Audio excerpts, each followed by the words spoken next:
Hello everyone and welcome to my Crimson WoW draft number 10, which means that, well, first of all, this is a traditional draft, and this is also, because it's a draft number 10, the video will have my first set completion status update at the end of the video. But I will pause now until the draft starts. Okay, well, there's a Jacob Hawken first pick. It's a very good card. I think it's bugged, so it's kind of an awkward thing because you might want to do the because I think it's bugged when you are blocking with this thing, and then or I suppose you could be attacking, but it has 0 power, so you usually won't be attacking, and then this would have to be also untapped while attacking somehow. So point is, when you are blocking with this thing and then you use the tap ability to transform it, I think it's gonna cause some kind of an unexpected match failure or something like that, so it will crash the game. So if I end up playing this, I try to avoid that. The problem with that thing is that it's a completely legit play, and you might want to do that to prevent some damage, and then this of course wouldn't die because it becomes an enchantment. But let's hope it doesn't go to that. Anyway, this is the best card in the pack, I think. Also, it's a mythic rare, so I would be picking it anyway just for a completion purposes, but it is the best card to pick here, so let's just take that. And I try to avoid crashing the game. Alright, so Lunar Rejection. Yeah, this is really good against the wolves. And the wolf deck is really good though. So this might be an interesting card. 4 mana instant to bounce a creature to draw a card is fine. Usually that costs 3 because this doesn't go to top of the library or anything, but it is fine because sometimes you get the 2 mana version of the spell. I think I will take it. The non-blue cards in here are not good enough to to be worth picking. Of course, I try to be blue, and the Lunar Rejection it's going to be the pick in here. Let's stay blue as long as I can. I think the blue in this set isn't necessarily that strong, but I'm not gonna ignore blue just because it might be slightly weaker. If I get the good blue cards like the rare or the mythic rare and the uncommon here, I can easily have a decent blue deck still. Okay, so let's see. The blue cards, less interesting now. I'm not a big fan of the red light monstrosity. How about the other color cards? There's nothing too amazing, but what I could do is hope that this ancestral anger comes back. It might come back at pick number 11. It's not that easy, but it could be, and I could take the Frenzied Devils now. Try to go with the blue-red non-creature spell deck. It's an interesting idea here. I think the Digraph Scavenger otherwise is the very safe pick here. It's a very good 4-drop, I think. But I wanna try it. Maybe the anger comes back, and I will take the Frenzied Devils. Let's see if the blue-red can happen. Okay, well, there's no red card in here. There are a bunch of white though. For example, the Fierce Retribution is really interesting. This thing shuffles up to 4 target cards. Yeah, it's a 3 mana sorcery. You get only 1 card. It's not really that great. Now the question is, am I going to pick an uncolor reasonable card or the Fierce Retribution? Those are the options in here. This pack doesn't have any red. It doesn't mean that red won't be open, because this might just be a pack that had like 1 red card and someone took it, and then red could still be open. But the Fierce Retribution, I like it quite a bit, so let's take it. I do like the Binding Geist, but if I end up blue-white, I'd rather have the Retribution, so let's take it. Like I said, okay, there's a Sure Strike, so red might not be that open. There's a Radiant Grace. I don't like this card. The +1/+0 and Vigilance is not good enough. It's not good enough, and the Radiant Restraints isn't really. This is a waste of a card, mostly, unless you are somehow massively aggressive deck, maybe with a Aura Focus or Enchantment Focus, maybe. Yeah. So anyway, what do I take here? I think I might want to, after picking the Retribution, I will stay and pick white cards because white seems to also be open. The Griff Rider might not be the best in blue-white because it will be hard to train this like more than once, but I guess it's fine even if you get the one extra counter on it. Now I have a couple of red cards. There's the Blood Hypnotist, which is yeah, not really what I'm looking for in a blue-red deck. I will very much want my creatures be able to block. There's a Pious Bone, but there's also Repository Scab, which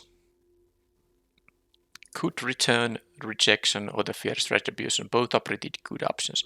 The Pious Bone is just a 6-drop.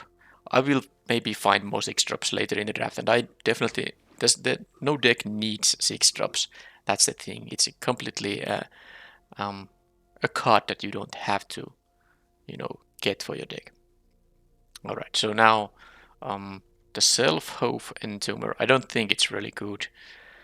I really don't think it's a good card at all. There's a Grisly Ritual, there's a Skulking Killer. Well, I would take the Ritual over the Skulking Killer. There's also the Hookhand Mariner, which is a very high quality 4-drop.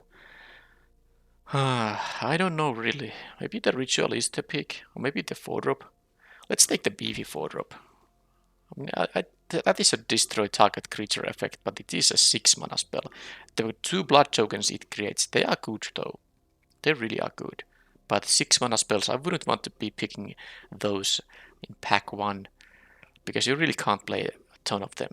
That said, I could take now the Flourishing Hunter here, or the Wanderlight Spirit. I'm just not a big fan of the Spirit, maybe. It is limited in its ability to block, and if you are raising a 2-powered 3-mana creature, might not be good enough. I'm not taking the Ritual. I'll take the green card now that I took the Hookhand Mariner. And yeah, I don't really know about my colors. I wished white was a bit more open, but there were a couple of packs that really didn't have anything.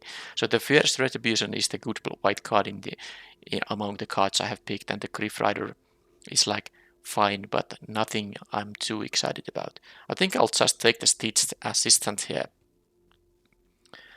Maybe the bounce spell could be an option too, but let's take the Assistant. I could be blue-green, maybe. How about Sanctify? Thing about this thing is that this is a best of 3 draft. That's a reasonable sideboard card, but I might not be white here. Maybe I should just... I still don't like the Entomber. I think it's just rather bad. In fact, bad trick. I'll take them Heirloom. Maybe I want to have this effect. I don't know yet, but we'll see. Well, my plan kind of worked because Ancestral Anger came back, but I didn't pick anything else red here. Am I supposed to take the Bride's Gown? Snarling Wolf is not gonna be for this thing. I think it's the Bride's Gown. I'm not taking the Ancestral Anger. It's pretty obvious that the red isn't open enough. Okay, the Militia Rallier. That's fine. I could be blue-white still. I just picked those green cards because it seems like they were cards I was interested in having. Yeah, okay, I got some green here too. Let's see. Okay, and now there's a Cultivated Colossus. It's a mythic rare, so you know what that means. Let's see what the other options are. Biolume Egg. When I sacrifice. Yeah, this is really good with exploit stuff. There's also Weaver of Blossoms. There's a Flame Blessed Bolt. This would come back to me. But, I'm taking the mythic rare. And I still could be blue-green. I have also already the Honored Heirloom to, maybe ramp into this thing. So, okay, let's take it anyway because it's mythic rare. I want to complete the set. Alright, so now there's some couple of white cards. I don't have a lot of early game. I kind of will need those at some point. But I guess blue just doesn't have too many good early drops. There's the 2-mana 1/3, but that's not necessarily what I'm looking for. So I'm thinking about the Hookhand Mariner because I could play this kind of late game green deck. I don't even necessarily need to be blue in here. I think this is like the best card to combine with my previous picks. Let's take the Mariner, but now I need to start finding some cheap cards. Okay, another Brambleworm. The pack 2 pick 1 had also a Brambleworm. The pack where I had the Cultivator Colossus. Alright, so now I'm kinda... This draft is now all over the place. I admit it, picking the mythic rare really wasn't really optimal in the sense that I maybe would have picked something better from that pack. Because this is not a bomb, it's still a decent one, but not a bomb. Am I gonna take the cartographer server? I'm actually thinking about this now for this deck with these expensive cards. Then again, I could just take another mariner here. Oh yeah, let's take it. I mean, that's 3 of those. That's enough 4 drops now. All I need now is something cheap. Well, there are a couple of options here. There's also the Storm Chaser Draker. Now this pack suddenly has like a very high quality 2-drop from blue and a couple of completely reasonable 2-drops from green. The Death Touch 2-block is... But Death Touch 2-drop is a good blocker, and I care about more blocking than attacking in this deck now, given my late game. But still the Storm Chaser Drake is just a better card, so I'm taking it, and maybe I will be blue-green now after all this. Okay, I got a Growl Knock, so a bit of a, you know, a price. Well, I mean, maybe a price. This is pretty good. I mean, a 4-mana 3/3 bad stat line, but you will get to mill 3, and then a permanent card is put into your graveyard from your library, exile it. You may play lands and cast, well, spells, but they will be permanent spells because only permanents get the Croak counter. Now, I could also just take the Weaver of Blossoms, which I'm actually gonna say that this is gonna be a better card. I have all these 4 drops. I think the Weaver of Blossoms is just better now, because I really don't need anything that costs 4, and I want to have mana producers, definitely. Another option to pick the Cartographer's Survey. There's also the 2/3 flyer in here. Another Flourishing Hunter. I'm not sure. Not really sure. I just want to have some 2-drops, but now this pack doesn't have any other than the Cradle of Safety, which I don't think I'm gonna pick. I'm taking the life gain thing. I need to just find something cheap, which seems to be very hard now. Here I'll take the Wolf Strike, but come on, cheap things, anything. I might even have to take the Snarling Wolf, although maybe the Alchemist's retrieval will be slightly better, because the problem with this thing is that I need to use mana to make it a threatening thing, and I don't think I can afford to leave 2 mana up with this deck, so I'll take the Bounce Spell instead. I should actually cut all the blue and all the white and the red here now.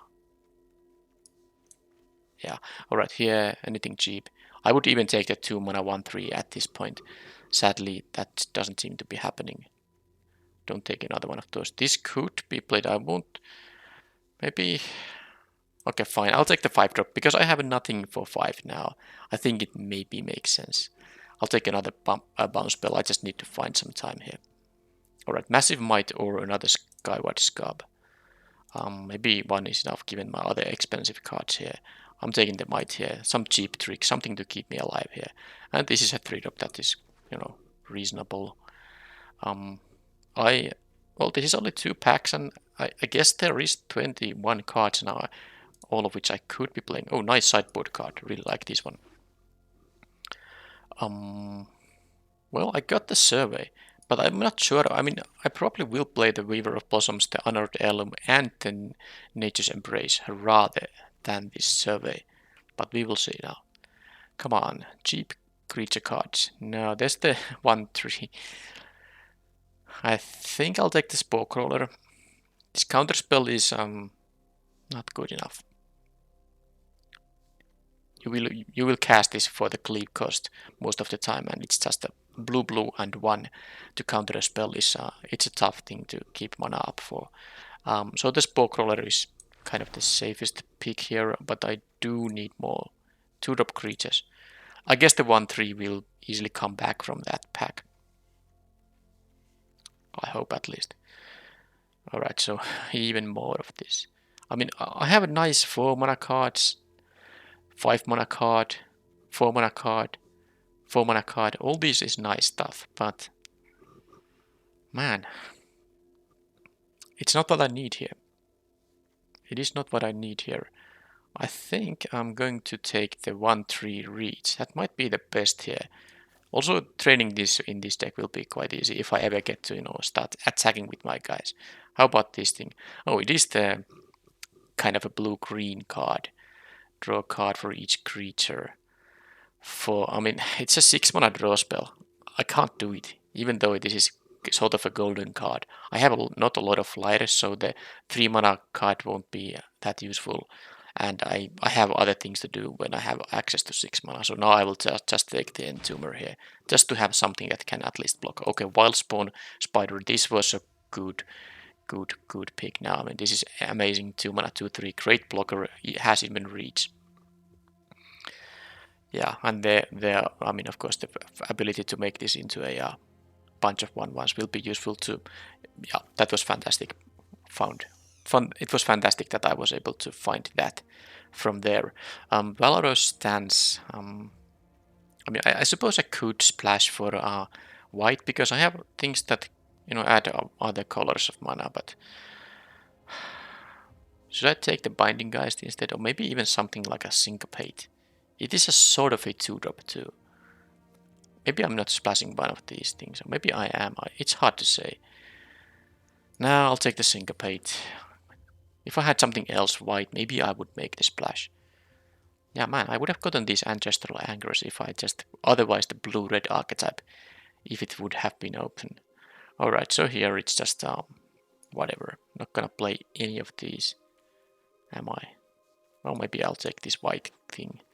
If I absolutely need to splash for it. After sideboarding, of course, not in the main deck. Alright, Toxic Scorpion, which is exactly the kind of card I want. This would be fine if I, found more than this one in the draft. Okay, yeah, the Scorpion easy pick here. And here, this is the last pack I haven't seen. So the Crawling Infestation, not gonna happen. But the Crushing Canopy or the Entomber. I have one of these Entombers. I'm not sure I want to play more than one.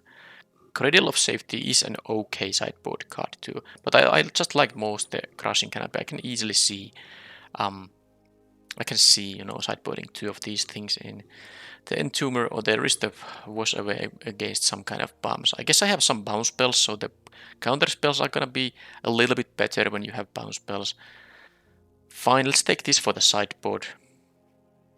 And here, I guess the Cruel Witness, if I feel like. Yeah, I have one of these surveys, I won't be playing 2 of them. If I want to, maybe either play main deck 2 of these guys, or just sideboard it in. Who knows, maybe it's okay. I don't think I want to have these 6 drops when I have this expensive stuff here. I'll take an Ambush. Funnily, there was a lot of these surveys opened. Yeah, okay. Don't think I'm gonna main deck that. But it could be sideboarded in. Yep.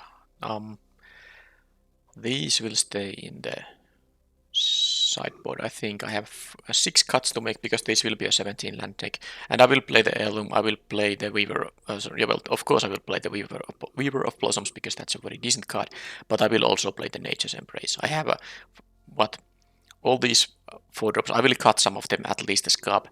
But then I have the 5 drop and 2 6-drops and the 7-drop. So yep, I'm going to need all the extra mana producers here. How about the cheap cards? Well, I'm not playing the Serpentine Ambush. I won't be playing.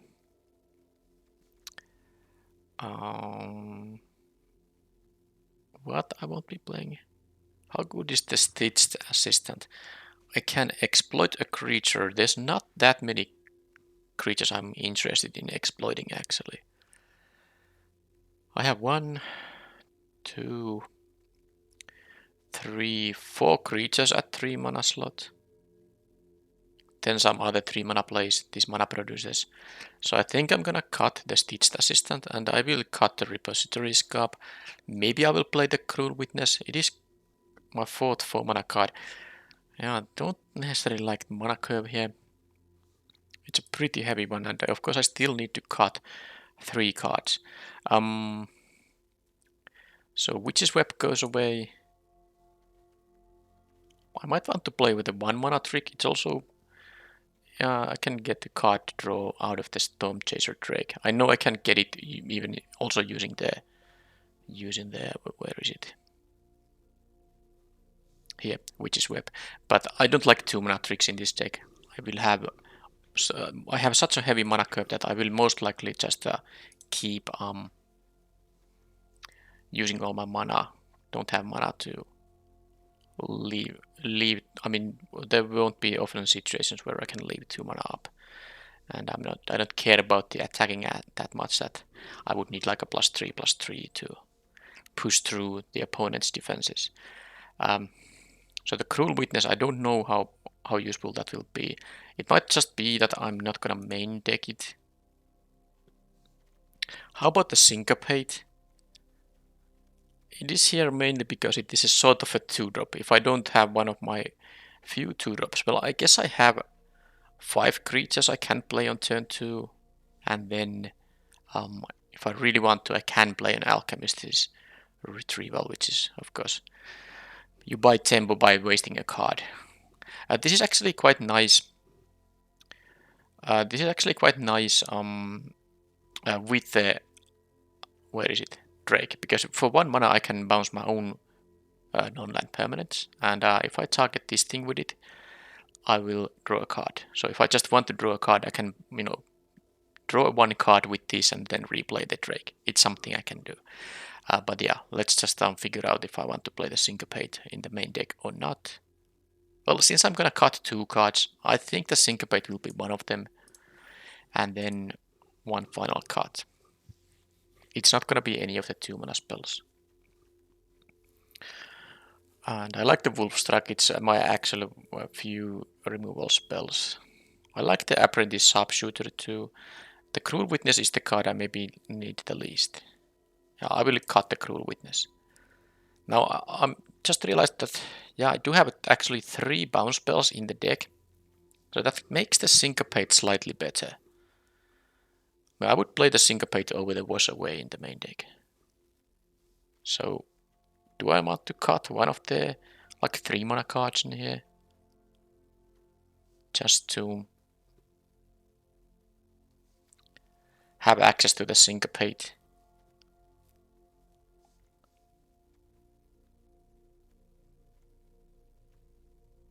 I just don't know what I'm gonna cut here. I do like I want to play both the Nature's Embrace and the Heirloom because of the heavy, mana curve here. That's for sure. Yeah, maybe I'll just not play the Syncopate in the main deck. I can sideboard into counter spells if opponent has some problematic creatures, which I can then bounce and then counter. But I will start with this build now. Okay, 16 creatures, 7 non-creatures. Yeah, it doesn't seem that good, but I have a lot of big, beefy creatures in here. So if I can survive into the late game, I can win with my big creatures here. And I have these life gainers that can help me stabilize. So let's just add the lands, and that is the deck. Definitely will be, more forests, but I don't have. Yeah, it's gonna be 9/8. By the time I get these double casters and this triple caster, I have had access to the, the things like Nature's Embrace, Honored Heirloom, which can tap for any color anyway. So 9 forest and 8 island. Let's use the island from Crimson WoW. I think this is quite okay. Yeah, so not necessarily the most amazing deck, but at least it's something else than red. I have played a lot of red decks, although I have won a lot of matches with the red decks, but at least it's something different. And I don't think this is bad. I have a little bit of a lack of an early game, but I have a very, good late game. So I could see winning matches with this deck.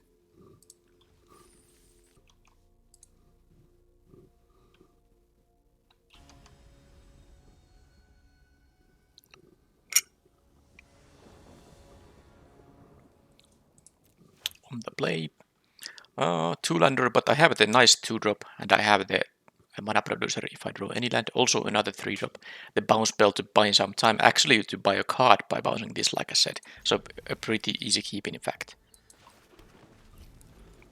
But of course, if I just naturally draw a land in my top 2 cards, that would be the best outcome. And there it is. We have a game. A 2-mana 2/1 that flies and also doesn't have a restriction regarding if it can block is a pretty good one. Now I'm gonna play the Spore Crawler. First of all, opponent might have a Syncopate, but that is fine.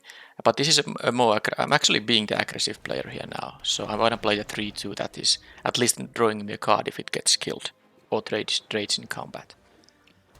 And I don't have a 5-mana drop in my hand. If I did, of course the Weaver of Blossoms would have been a more interesting one to play there. Okay, they have the 2/2 lifelinker. Well, here I would have had a total of 5 mana plays. So the point is that, of course, that if I played this on the previous turn, I would play a land and play both the Spore Crawler and the Wild Spawn Spider here now. Now I will have to only play one. Do I want to? I guess because I can have the retrieval up here, I should just, you know, raise. Of course, this has lifelink, but they shouldn't be able to attack with it because I have the Weaver to block. And if they try to kill the Weaver, I can if I want to. Oh, this is great. I could have, you know, bounced it, but anyway. They made a trade. That's fantastic. I mean, I drew a card. Well, anyway, let's just continue here. Next turn I can play the Flourishing Hunter. 6/6. Oh, 3 colors. That is only gaining them some life. My 6/6 says that 1/3s are not really interesting. And, well, I guess... Well, they didn't have a Syncopate the last time, so maybe they don't have it now either. I get 3 life here. And now they need to kill this or it's gonna be a problem. Now, I kind of wish I had mana up, but I didn't want to miss making the play there. It's a turn 5, 6/6. If the opponent can't kill it now, I can, if I want to, save it if it's gonna... They might have, for example, the... No, that's gonna be good too. I actually do need another forest for it though. But yeah, they could have the thing that says... that... destroy target attacking creature for 2 mana. I'm still going to go for it, I think. Oh, it's just a Chill of the Grave. Well, I'm not going to bounce it now. Oh, they also... I just realized. They didn't play a spell on their turn, so my Werewolf is an Axel. Wow. It produces 2 mana, and it adds 2 mana of any one color. I can play this now. I don't get to draw any card because I don't have any lands, but it's a 7/7. Sorry, it's a 5/5 Trampler actually only, but it will get bigger. So, I mean, other option is to just attack for 5 and play the Spider, but the Spider isn't even that good because they have a 1/3 to block. So let's do this and play the Colossus now. I would love to have at least 1 card from this, but it's just too big to ignore now. I have... I mean, this will get bigger the more lands I will have.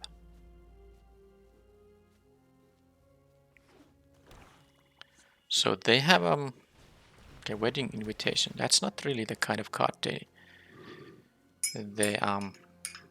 that was just a 2 mana draw a card. Now they have only 4 mana left, and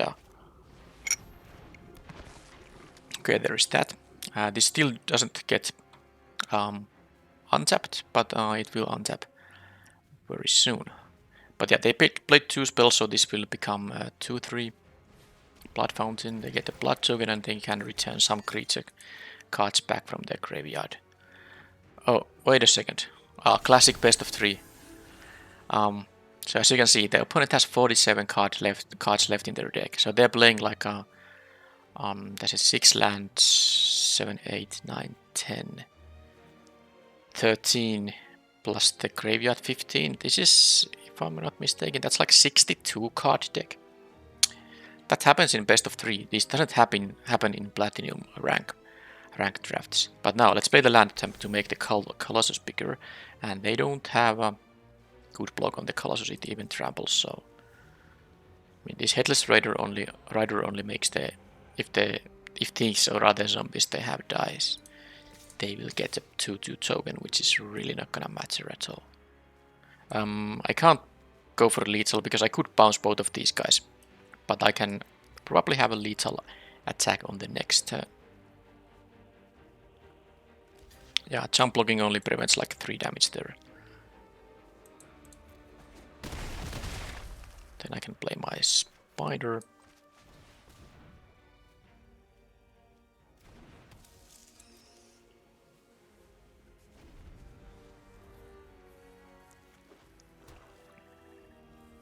I could have even drawn a card by, you know, bouncing the Drake and replaying it and still leave a blue mana up to potentially save one of my guys, but maybe this is better to just to use to, you know, bounce the opponent's creatures so I can attack for lethal. I have here currently, what, 10, 16, it's like 18 damage, and they use 4 mana on that. So if they're gonna tap out for these things, well, they are just losing it. For each creature card in my graveyard, well, there's only one currently. But it's pretty obvious now that they have no chance because I don't think I even need to bounce that, or maybe I do. They can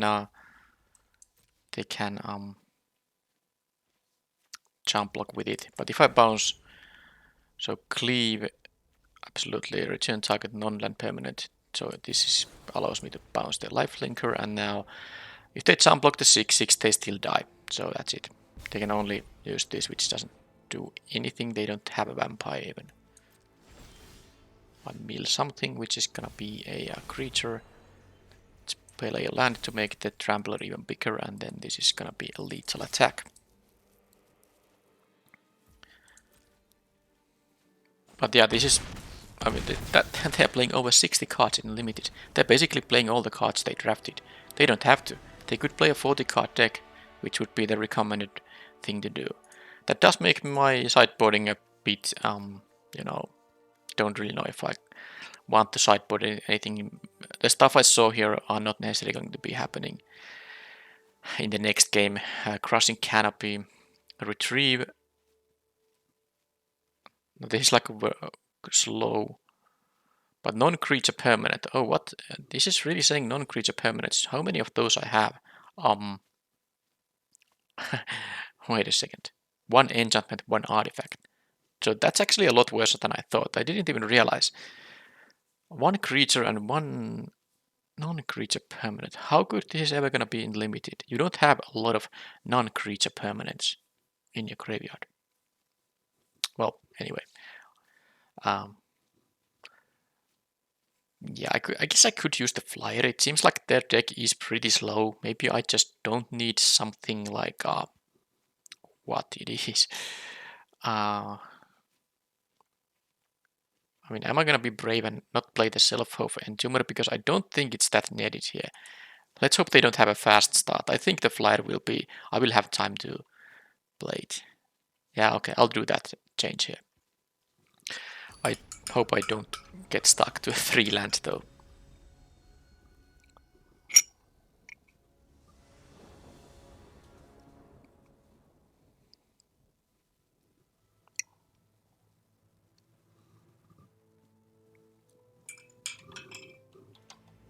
Okay, well, this is a perfect hand. Wow. I have the Spider turn 2, then I have the Weaver of Blossoms, and then I can play both of these shortly thereafter, even if I don't draw a land. Unless this thing gets killed, but then I just need 1 land to be able to play these things anyway. A 2-drop perhaps? They have something. Doomed Dissenter, okay. And there's the 4th land. Now, this has to mill you every turn, but it's not really gonna deck you out.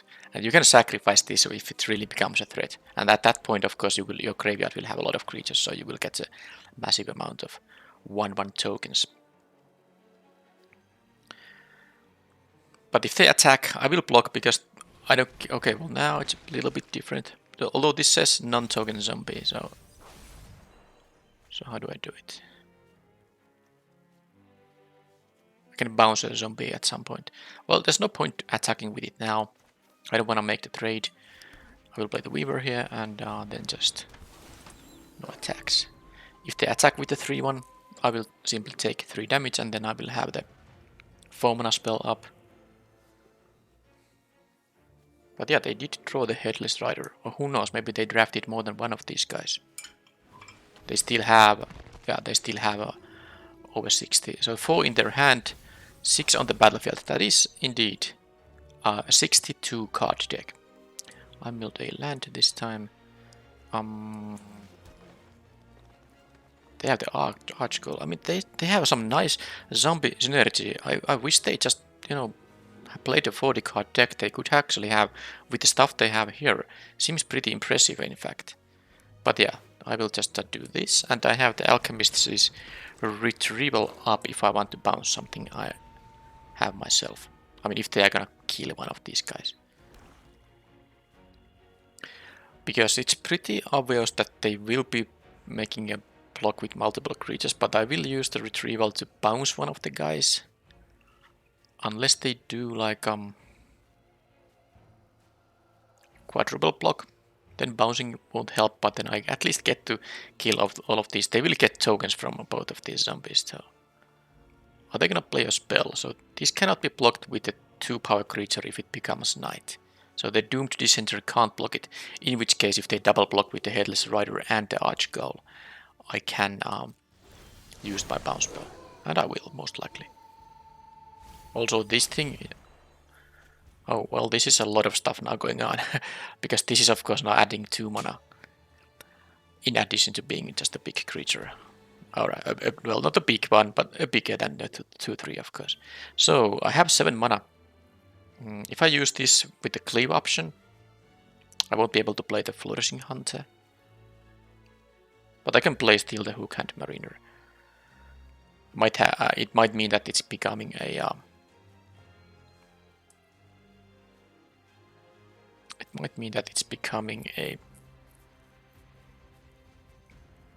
day if I double spell here. I'm just thinking about one thing, and it is that if they have the Fierce Retribution, or is that the name of the card? You know, the one that says destroy target attacking creature for 2 mana. So if I now go and bounce, they might use that and I kind of waste my bounce spell. But it also seems like I can afford it, given that I have more of these guys coming up. Okay, better use an Undying Malice on that. Sure. Well, I can bounce it later on. Let's see if they wanna block. I mean, this is just gonna be fantastic. I can bounce this guy. Unless they have the Fierce Retribution. But now, of course, it seems like they don't have it because they chose to play these before blockers. That doesn't even matter. I will bounce with the cleave option. This thing will get bounced, and then I will kill the Archgoal of Travel here. They will get to check out the top card of the library. If it's a zombie, they get to, you know, take it to their hand. Otherwise, they can choose to mill it if they want to.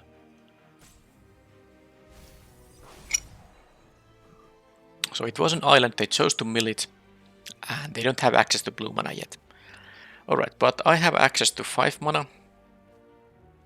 Well, it's gonna become a day, because I already played a spell and I will be playing another one. But I'll just, I mean, I could start training this guy. That's kind of an interesting thing to do as well.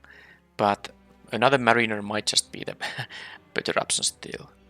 Although, I'm not that sure. But yes, it is also a better use of my mana. So let's do it. I mean, it's not like I'm having too big of a trouble here. They can still go for the, you know, Headless Rider and then double block one of the 4/4s.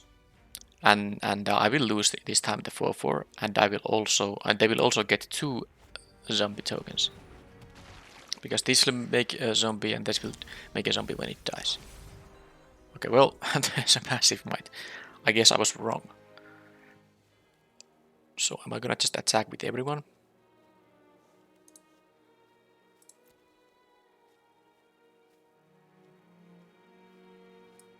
Then I play the Sharpshooter post combat. I could play the Flourishing Hunter, but I'm most likely going to use the Massive Might anyway, so I won't have mana for the 6 mana spell. So I can just attack with everything, use the Massive Might on something, and then play the Apprentice Sharpshooter. That's my plan.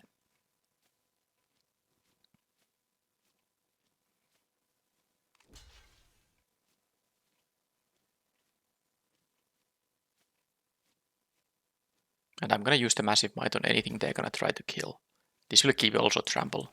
So I get to trample quite a bit, because this has only 1 toughness.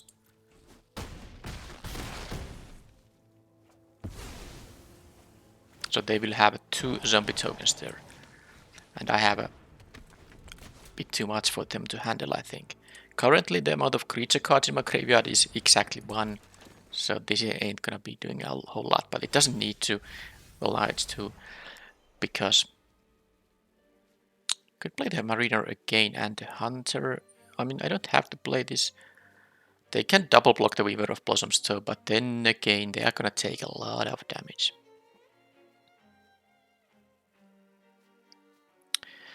Well, I guess I'm gonna play the 6/6 now anyway. Let's go like this. They don't have like that good options. Okay, they just took it, they don't care. That's what the big guys do when you have all the time in the world to deploy your threats. They will be pretty hard to deal with.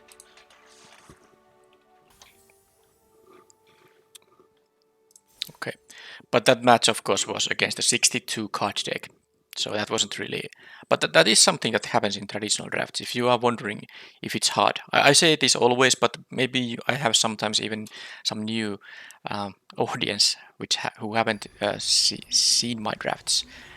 So the traditional drafts, the skill level of opposition you will be facing, it's all over the place. It can be like the best player in the world, and then it can be something like an inexperienced drafter like in the previous match. It can be anything. But if you are playing like premier or quick drafts and let's say go to... I have to make a decision about this hand. I have nothing to play other than the mana producer. I think this is a mulligan. And this is like... This is the reward of... I mean, I mulliganed to sort of a functional hand that... you know, at least plays lands and has something to cast. And now I have to either go to 5 or keep a hand that has 1 land and a 7-drop and a 6-drop and a 4-drop. If this was an island, would I keep it? No, I have to go to 5 now. So let's keep this and still have the 7-drop here. I don't actually even care about the Entomber. I would rather have the Cultivated Colossus. That might be one way to, you know, win. I don't want to be discarding any creature cards here, so let's do it like this. Anyway, I was going to say that I'm now playing against the 40 card deck. Well, that wasn't a bad draw. I was going to say that if you're at Platinum rank or better in best of 1 drafts, which are ranked, you will never have... I mean, you will always have good opponents against you. Okay, so they can kill this, but I will of course just block here. No, actually, will I block? I guess they can kill this always. Am I gonna even try to raise here against the black-red deck? Probably not. So if this doesn't... If I am given the option to block, I will block. So they can sacrifice these to give -X, which is equal to the number of blood tokens they have. So are they gonna just go for it? They are just... I mean, that was a pretty good one there. But I have the Spore Crawler, which is gonna at least maybe buy me 1 card back. 1 card back from the mulligan I did.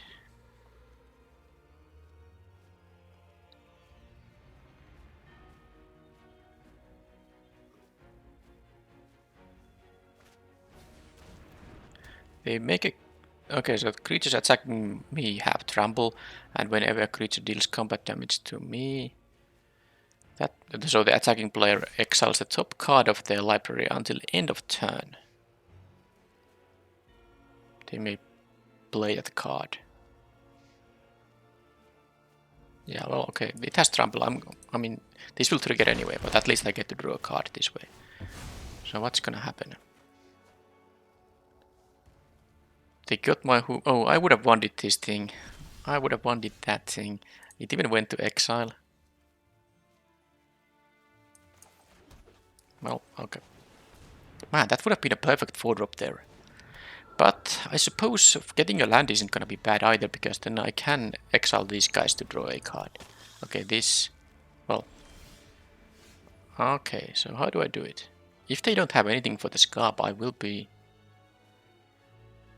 Okay, I guess I'll just go for the 3 damage here. I'll go for the 3 damage. If they deal with the Scarp, maybe they don't have mana to, you know, cast the spell. They're gonna be able to exile with this thing. But I have 2 creature cards in my graveyard, so I will be doing this. The opponent is they're running out of their timeouts. Did they disconnect? Because I don't think they're gonna do anything in my beginning of combat with 1 black mana. Yeah, that's what I'm talking.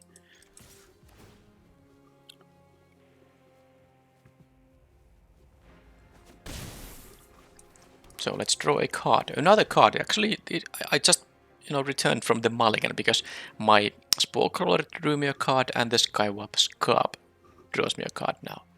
So I'm actually back at parity in terms of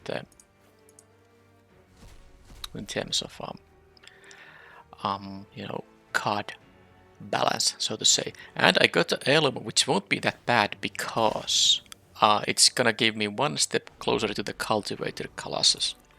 Interesting. But now the important part is, can they kill the Scarp? They didn't kill it yet, so no. And now there's the bounce spell. This has first strike when attacking. Well, I'm gonna leave the 2/5 to block for sure. And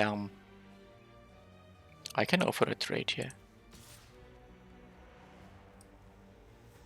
but not with the Celebrant.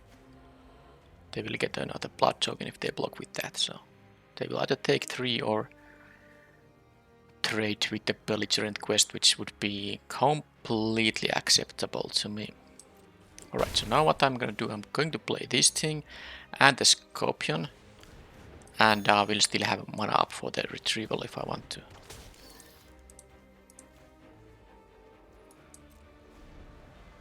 And any land will give me the Cultivator Colossus. I'm almost wanting to find more than 1 land to at least draw 1 card with this thing, but we will see. Do I want them to get the blood tokens? They will get 3 blood tokens. I'm actually thinking about it's too valuable for them. I'm gonna return this back so the spell gets countered. Yeah, 3 blood tokens is quite a lot.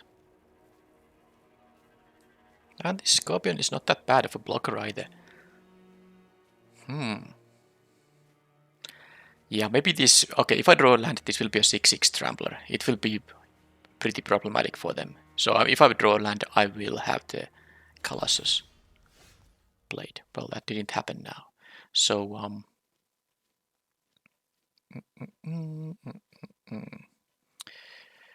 don't really think I wanna...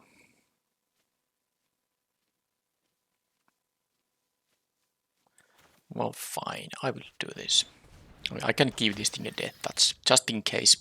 Well, it doesn't actually make any difference, but whatever. Because they are completely tapped out, so it's not like they have any trick that makes the death touch relevant in any way. So now I can exile also a card from a graveyard, so they might have some animation stuff, so I will be exiling the Blood Tithe Harvester if nothing else, but I might still be bouncing their creature. Same story. So that's funny. That's actually very funny now.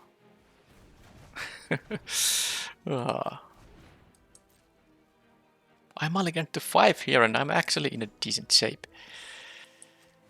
So let's get rid of the creature here. How many Lacerate Fleshes they have? 3. That's a lot. Okay, this can return and bounce something, but I can't really... They don't have a wolves or werewolves, so it's gonna be a 4 mana bounce. It's still something I can do, because I will have access to 4 mana. If they didn't have the Curse of Hospitality, I would definitely start attacking with both. But it's just not something I want to be doing here. So the point is that once I get to my big Trampler, I'm actually gonna be winning with that. Also, the Binding Geist has done a lot of work here. So let's see if they have yet another Lacerate Flesh. I can still bounce my own thing. Grisly Ritual. So, I think the question is... They will get blood tokens, I don't like that. Let's just bounce it.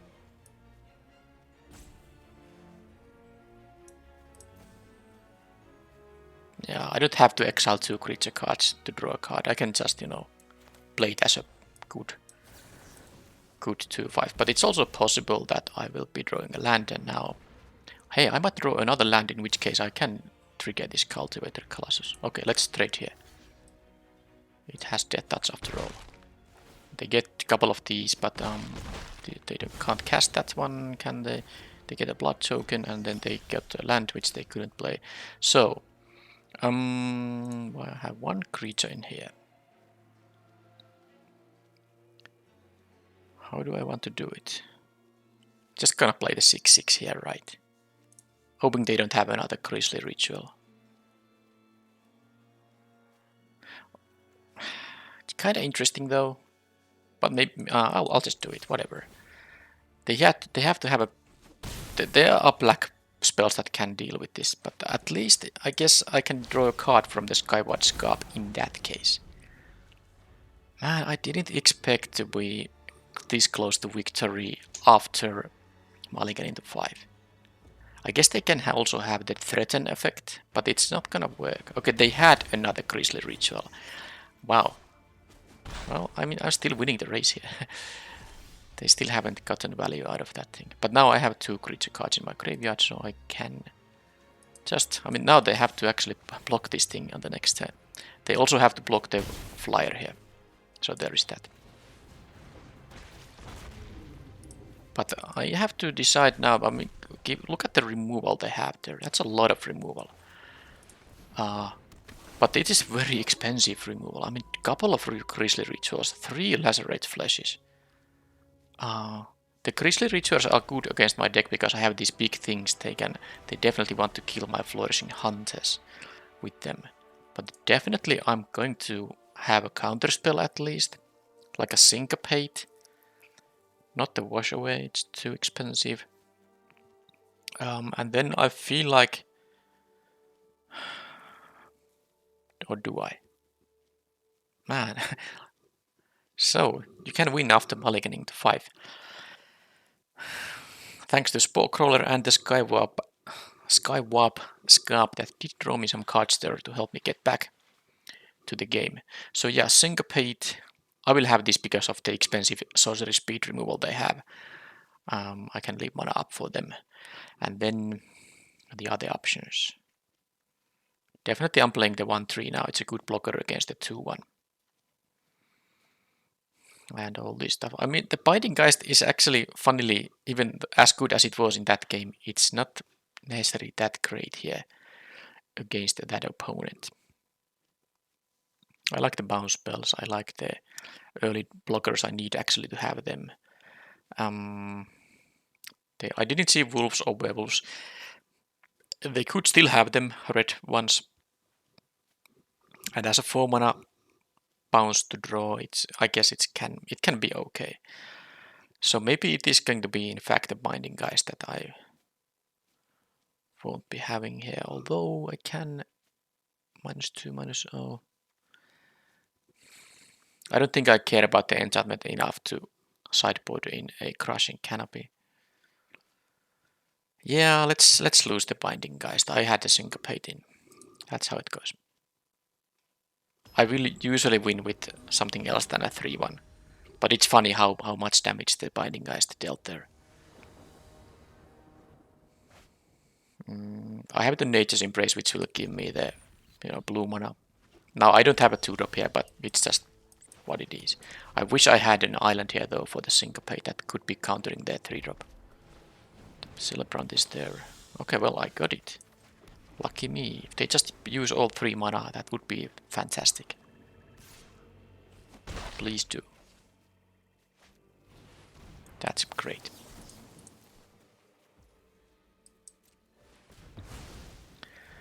Who knows, maybe I can play the Cultivator Colossus in a way that allows me to, draw a card with it. Anyway, I will play the 1/3 now because it is a good blocker on that, and even if I play the Nature's Embrace, I don't necessarily need it for anything. That's completely fine. They can't even attack now. Okay, the Weaver of Blossoms. So what I can do here is I can't play the Embrace and the Weaver, so in that case I'll just play the creature. And no, I'm not gonna discard any creatures with this thing. They use the Evolving Wilds there. So actually, if the Weaver of Blossoms would survive, but then again I saw how many Lacerate Fleshes? A lot. I maybe should have left the blue open because I wanted to maybe bluff out that I would have one of my bounce spells, but I'm assuming I'm gonna get eaten by a Lacerate Flesh now. But the funny thing is they still don't have an attack thanks to my 1-3. Well, they have an attack with the lifelinker, but I don't worry about that. Oh, they actually... That's interesting because this will transform into a 4-3 if I kill this, but they are offering the kill for free now. Because I have the Wolf Strike awaiting here. And I can kill it, because it becomes night. If I don't play any spell, I can kill this in their upkeep, hope they don't have an instant speed effect on the Entomber. So I'm actually going to go for this play here.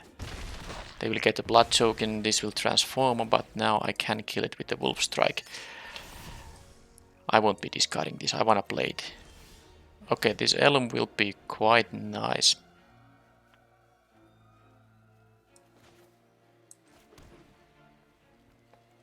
But if I wanted to become a knight, I should not play any spell here. That said, I can play the Heirloom and the Nature's Embrace now. Yeah, I can take the 4 damage there. This is too good now. So this will happen and the Nature's Embrace will be enchanting the forest.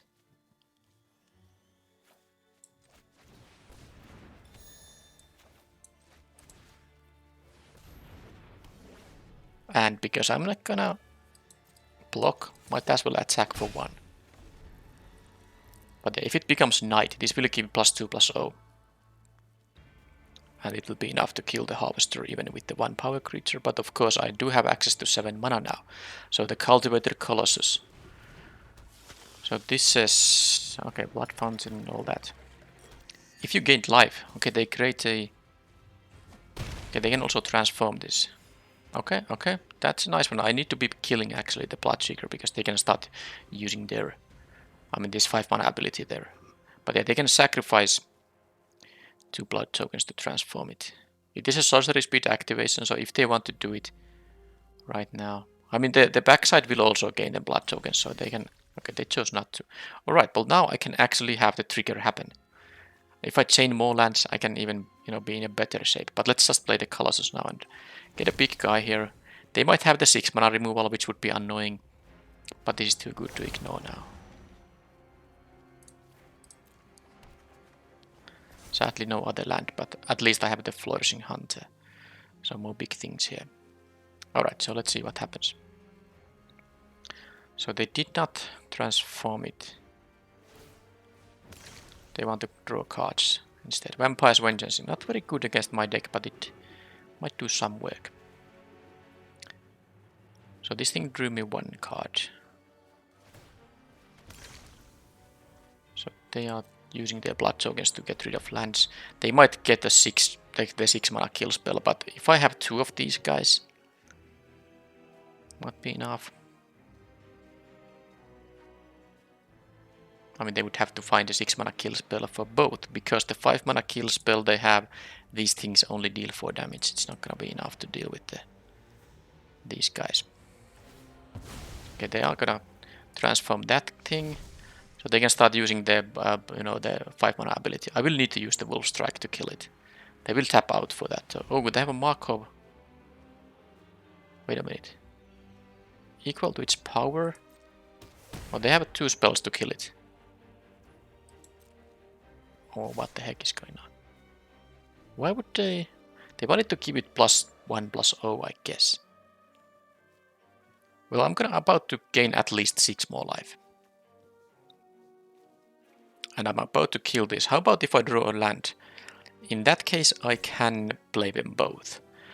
If I don't... Well, I guess if they use 5 mana on these, it's kind of fine. So let's take 9 here. I don't want to do it, but I don't also want to lose my Cultivator Colossus here. I mean, it's not losing it, it would be trading. But then the Flourishing Hunter only gains me 3 life.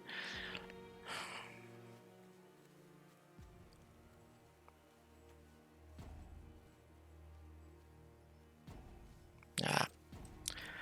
I'll take the risk play. I mean, I could have jump blocked with the Entomber too. That's something I mean, I could have prevented 5 damage from being dealt.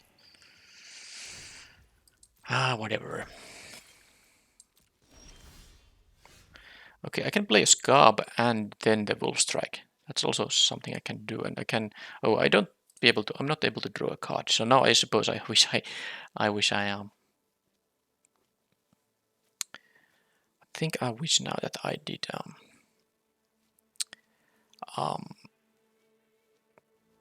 a block with this thing.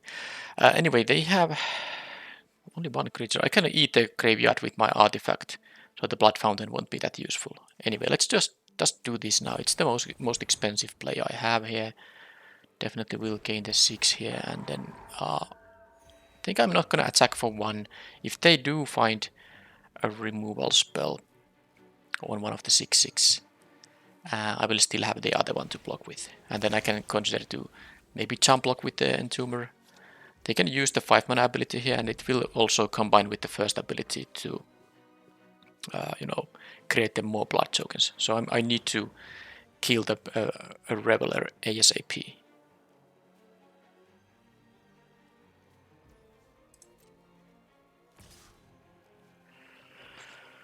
Okay, so that means they are gonna have a kill spell on it.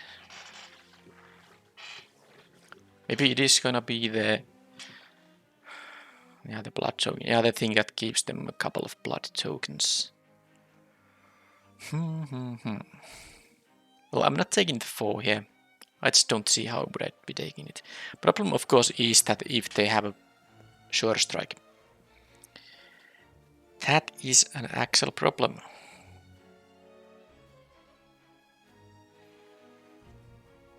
I could jump block with the Entomber, but I don't really think I want to do it. I didn't see a Sure Strike, so now I can also double block. That would beat a Sure Strike, but I don't want to lose the Cultivated Colossus because this will grow in size and it has trample. So I'm assuming they have a Lacerate Flesh. That's what I'm assuming. Hopefully I don't get punished by Sure Strike here.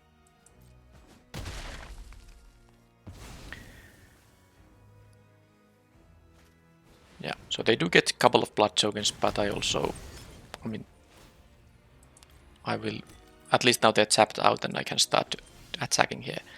So first things first, play the land to increase the size of the Colossus, and I will be killing this guy right away. And then I could play the Scarp, but I'm also going to use the Heirloom here now. I have 1, 2, 3, 4, 5, yeah. I will use the Heirloom too, because they might use the Blood Fountain here. So I will exile one of the targets they're gonna return.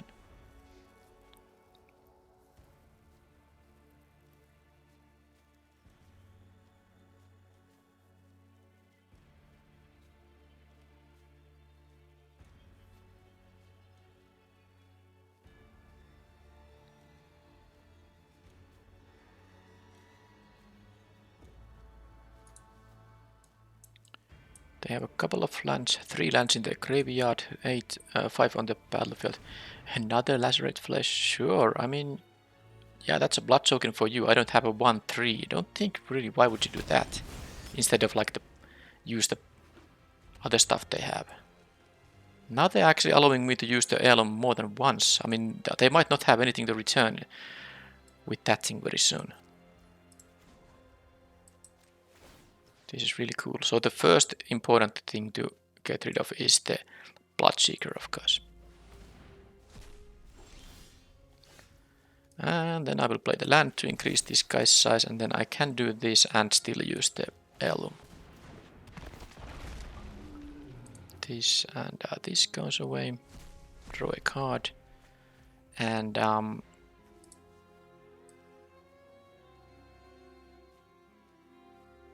guess I don't care if they return the blood petal thing. Yeah, because the thing is this works as instant speed effect. So if yeah, now that they are tapped out, I'm gonna exile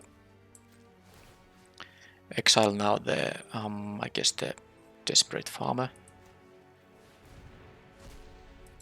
So now they can only, if they want to use 4 mana to return a 1/2/1, be my guest. I am assuming they're not gonna want to do that.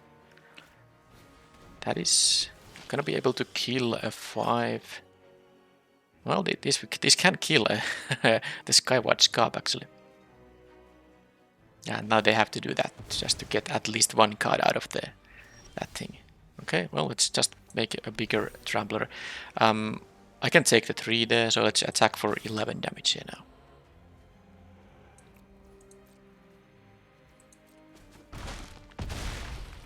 So they will lose to the 9/9. They need to find. Well, they have the destroy target creature for 6 mana. They could have it. Oh, that's another lacerate flesh, is it? No, oh, it's twice. Oh, I was wrong. Ah, yeah, it's twice. Yeah, of course. Well, anyway, I'm still winning with the flyer, I think. Although they do have a couple of draw steps from that thing. Yeah, it's not necessarily that. Yeah, I forgot it's actually twice the number of blood. But there was nothing I could have done differently there. Of course, I did want to. Okay, well, that's annoying actually. I need to draw a creature or something. Yeah, I mean, I would have done the same thing, same place, even if I knew that it's gonna kill my big trampler here. So now I don't actually want them to have access to this. I mean, they will exile a card from my. Yeah, they get just more spells. I don't want that to happen. I will play the Drake here, and I will leave the Skyward Scarp to block. I could have been able to attack them to 5. If I was able to attack them to 4, maybe then, but even that would have been a bit suspect. I have more good stuff that I can still be, drawing from the deck.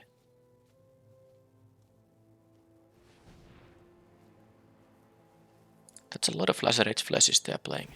They already cast 3 of them in this game. They don't have a quest. Understandably, they need to find something that deals with the current situation. Now if they draw the 6 mana removal, it's actually not going to cut it. I mean, it's gonna cut on the next turn, but... Yeah, they're digging, but I know they have at least 2 of them. Or have they used one of them? No, they haven't. So they do have access to those, and with this amount of draws, they're gonna find one of them. So I might want to just attack with both on the next turn, maybe. I don't have a lot of flyers. So if I can attack them to 3, they're forced to find some removal on these guys.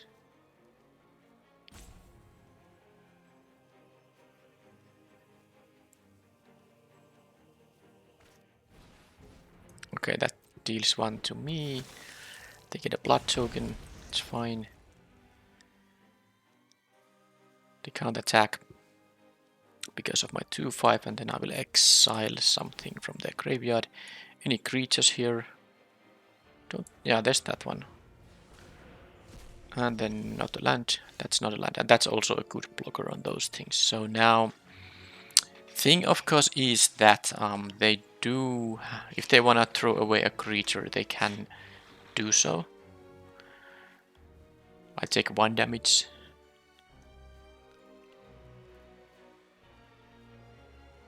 They can exile a card from my, but most of my cards won't be doing much against the flyers, so I think it is worth it to now do this. Because now I threaten an actual lethal on the next turn. They continue. They don't even care about attacking here. They just want to find, or maybe they do, but no, they discard a yet another land. They have drawn a lot of lands. So now they can attack here.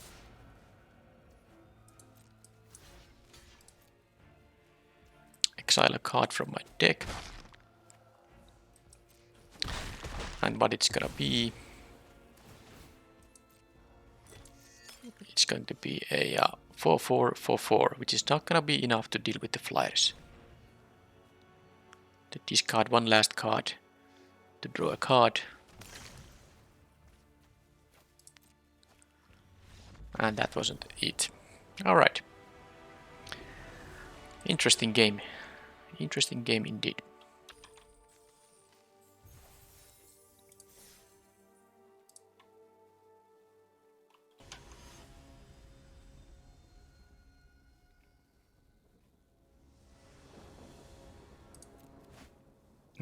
Oh, I see my first pick in the draft and I have a 2, 3 and potentially 4 mana plays here with both colors, so of course pretty fantastic. Pretty fantastic. I just try to avoid blocking and activating this thing. I mean, it's fine, I can block and activate, but of course if I'm gonna transform it, then it's not so good. So when this thing transforms, I can once per each of my turns, I can play a land or cast a spell from among the cards exiled with this thing without paying it the mana cost. That is pretty fantastic. So I think I'm gonna exile one of forest now. And I'm gonna play the Spore Crawler here.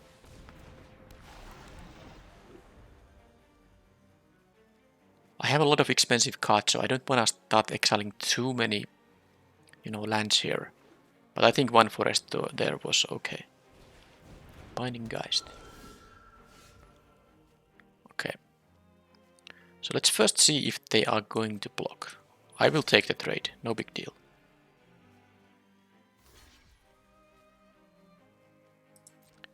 I'll draw a card. Skyward Scarp. Totally fine. And question is, do I want to... Well, let's see what I draw. I will be smarter than Alchemist's Retrieval. Probably not what I need here. I do want to have the lands though. And I'll play the Geist.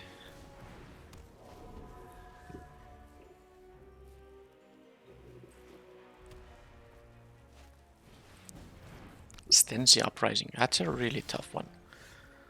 Tough to beat.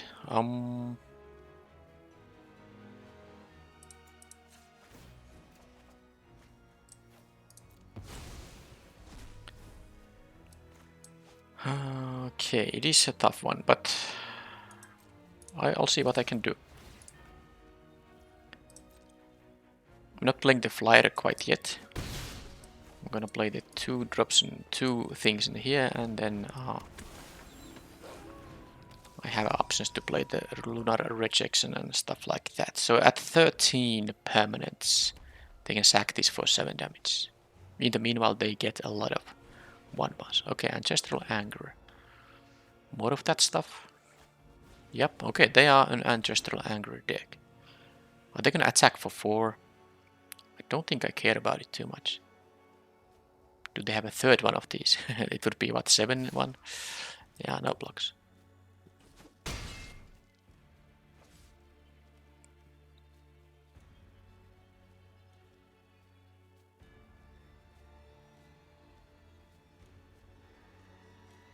I will be transforming the Jacob Hogan, of course.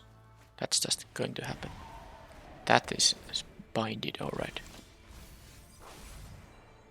Yeah, so draw exile. Yeah, this can give me the 6th mana, so I won't get decked, will I? Well, I won't. I promise myself. So let's do this.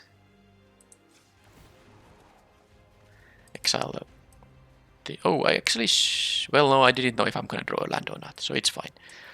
Because I have to now, of course, tap the Weaver of Blossoms. But I guess that also means it becomes night. I can play one of these things for free now. So it is once during each of my turns. Well, I think I'm gonna play a land here. That's going to be more useful. But let's just attack first. If they have more of these guys, well, I'm not gonna lose yet. So this will exile... This thing will, of course, exile a... this will exile a, a card during each of my upkeep. Yep. So then that remains a thing I can cast for free at some point.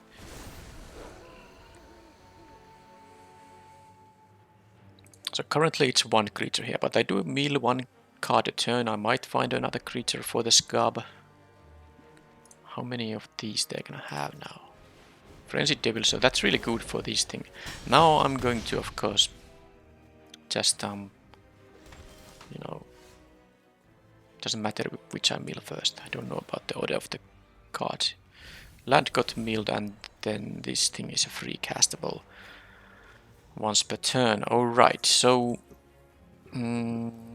I think it's pretty easy to just bounce this. Let's first see if I can actually win. Well, I cannot. That's 6 damage. So I think I'm gonna bounce the Frenzied Devils. I don't yet have... I mean, I don't have to draw a card from the Skyward Scab, of course. But they are at how many permanents? They are at 12 currently. This might actually go for 7 damage. So I think I'm gonna leave the 1/1 to block here, just in case, maybe.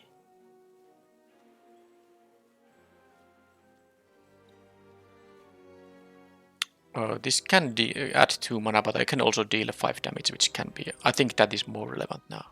So let's do it. I will win the long game with the inside thing, so I need to be careful with the stuff I'm doing here. I can play a land here, like this way, because I want to play the retrieval here. Bounce. It's gonna be the Frenzied Devils, right? Oh, I can't use an alternate because it is, yeah, it's an because I play this for free. I can't use an alternate casting cost. That's not how it works. You can't do it when you have an option to play a thing for free. So I actually missed my opportunity. Unless I want to bounce my own thing, which I might.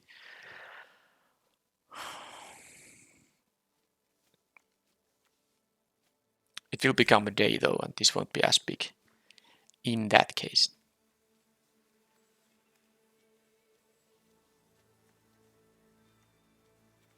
I can't cast them on their turns. So this is actually a tough one. Yeah, I thought I'm gonna able to bounce their stuff, but of course not. So maybe I'll just I'm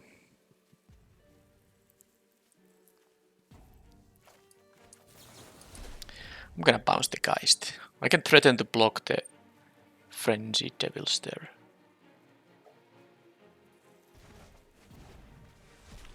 And then I can still have mana up for the Lunar Rejection. And this means it will become a day. But they have currently 11 permanents at the beginning of your end step, so I'm gonna put a stop here just in case. Because they will play a land and... yeah, then, yeah, okay, they are gonna definitely get to 13 here, most likely. I mean, 7 damage could target me, could target something else. Let's see what they do with these guys.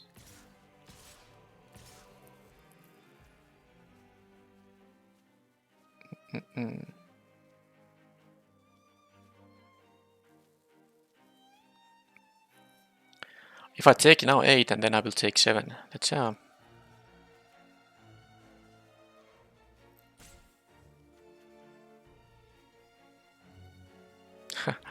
tough one. I'm gonna actually block one of these guys.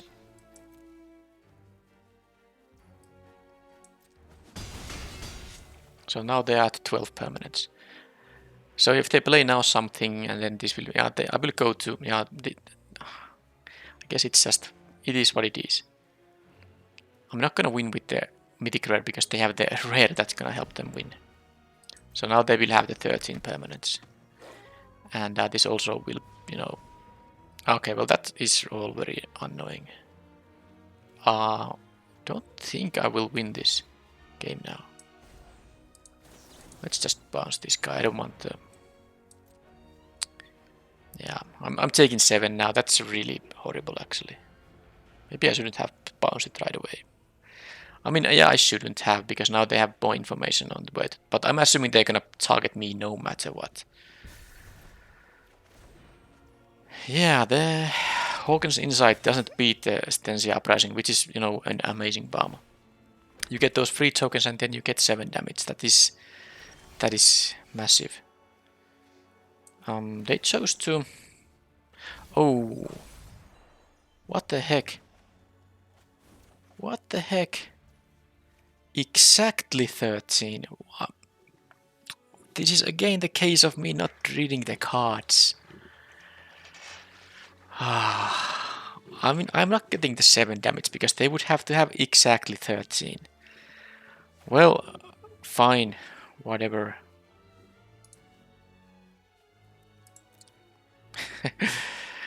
It's a lot easier now that there is that. They have 1, 2, 3, 4, 5. 12. 1, 5 plus 7. 12. Wait a minute, don't they have... 1, 2, 3, 4, 5, 6, 7, 8. I thought they have 13, but I don't understand anymore. Then if you... you may. Okay, so they actually had...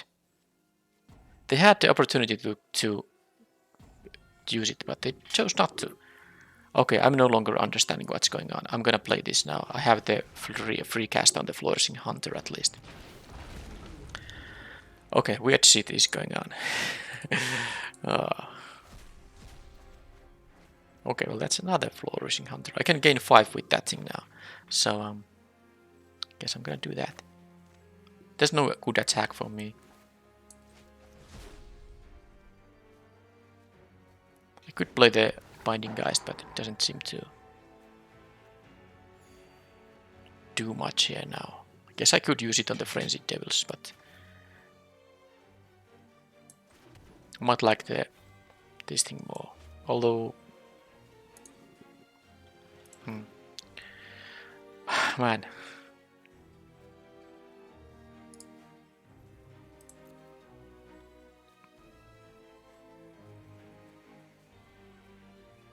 they might have effects. I guess I'm going to... I want to leave this as a blocker anyway, so I'm gonna use a Binding Geist on this thing, just in case.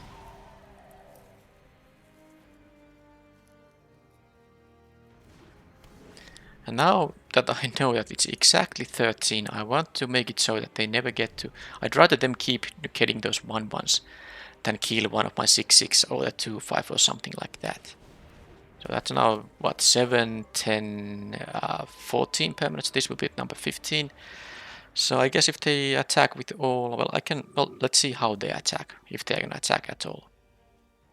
They're gonna just keep on having that stuff happening, and then I will... Mill and exile. That got...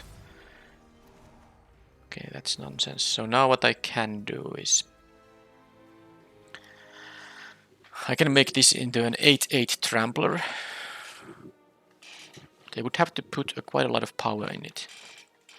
On it. But first I'm gonna maybe do this to gain most. No, actually... Let's do like this.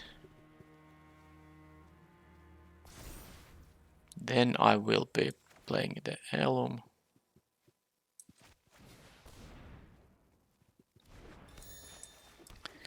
Gaining 8 life here. And then I'm gonna attack. Oh no. Well, I still get 5 life.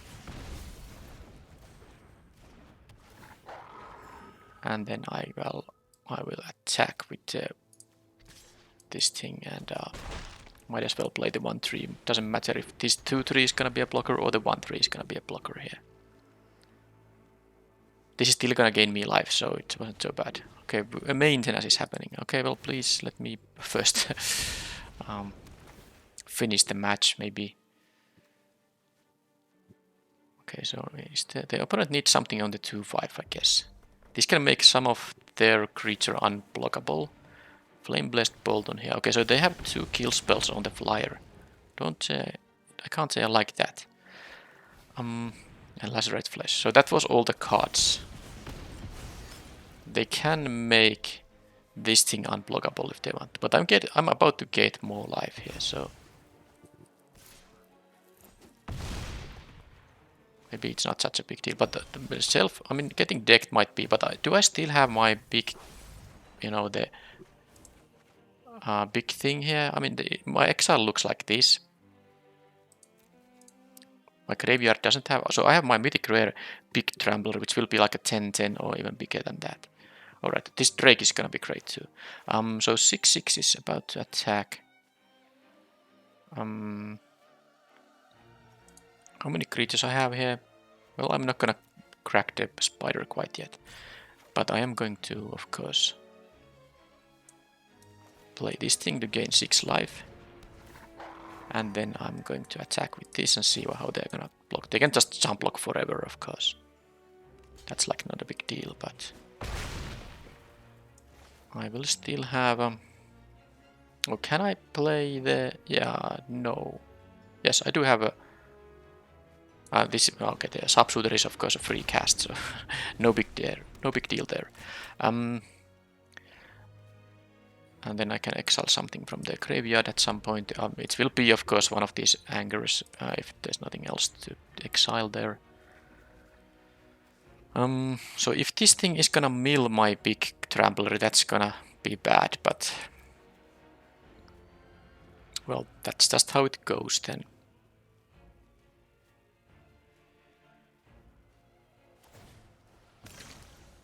Discarding another Frenzied Devils, they're looking for something better. And then...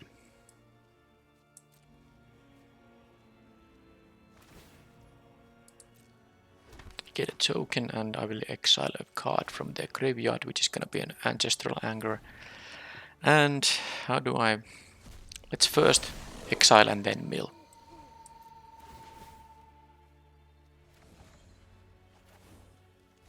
Okay, I didn't get my...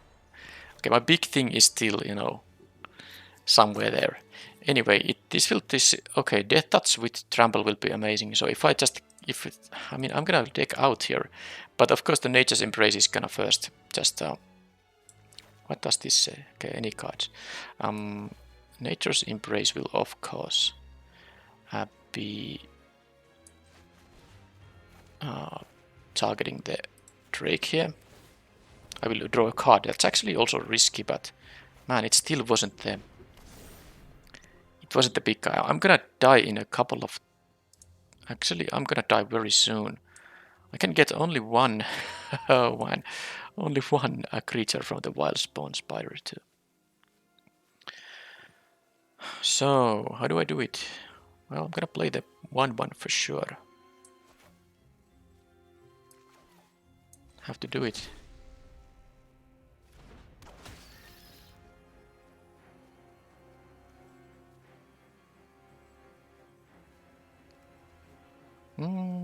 Let's make the apparent this sharpshooter, you know, get Death Touch, because I'm gonna attack with it just to train it.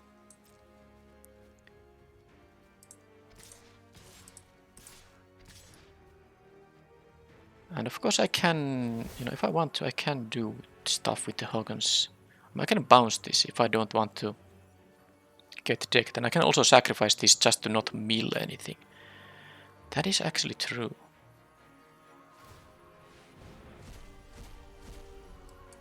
Yeah, they get a wolf token. I don't think I care about it.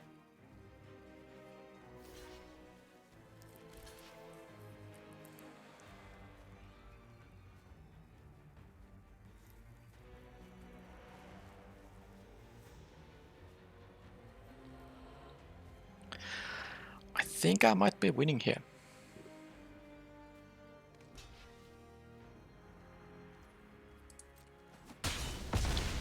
Are they gonna have 13 permanents? I don't think they have a 1, 2, 3, 4, 5, 6, 7, 11. Yeah, they have more than 13. So what I'm gonna do is I'm gonna bounce the inside maybe on... I don't want to give them information. This is a non-land permanent I control. So I can bounce this and sacrifice this. So I don't get, you know... So I don't get decked here. Of course the Storm Chaser Drake is going to win anyway. Unless they find an answer for it. Okay, they just attack with everything. Well, now I will need to be careful.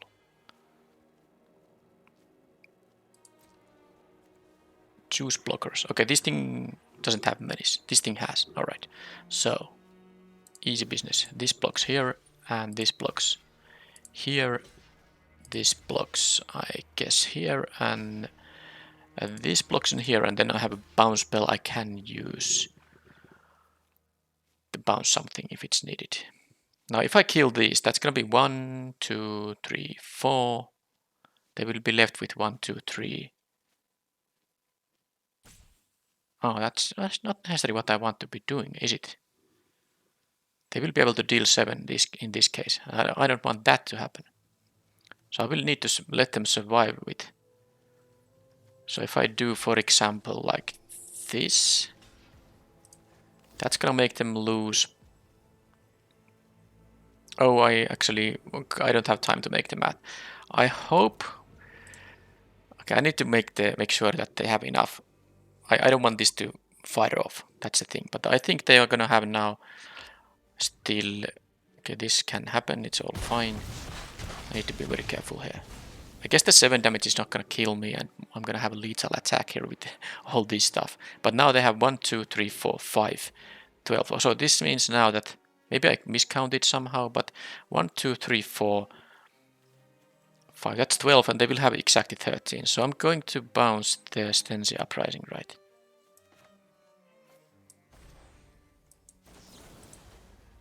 Ah, no. They can replay it because it's in their main phase. I'm fool. They can replay it, but I don't think it still matters. I mean, it wouldn't have mattered. Even if they get the trigger, they will kill some of the... of course, I was gonna win anyway, but I still shouldn't have bounced this. It literally did nothing. They could have replayed it and... whatever. I mean, that was... what a game. Almost got decked there, but... okay, so now I know about their deck. I saw over half of the cards there.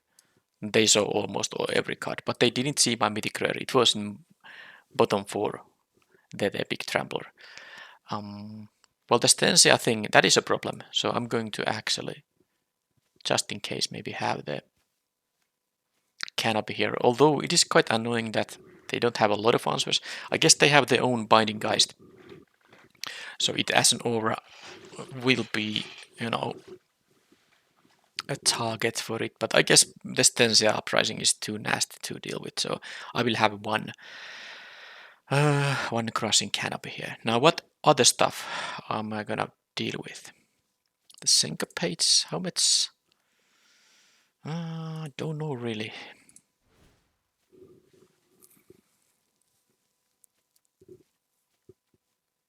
The toxic scorpion might not be that good necessarily. It is good against the frenzied devils though. Entomber. My own Binding Geist. It's tough to do any changes in this deck because it seems like all the cards are always so important. But I guess the Binding Geist might be something I don't care about. Not sure about it, but I want to play my bounce spells here too. So I guess this is it for now. I will see if it goes to game 3 if I want to make some changes to the deck.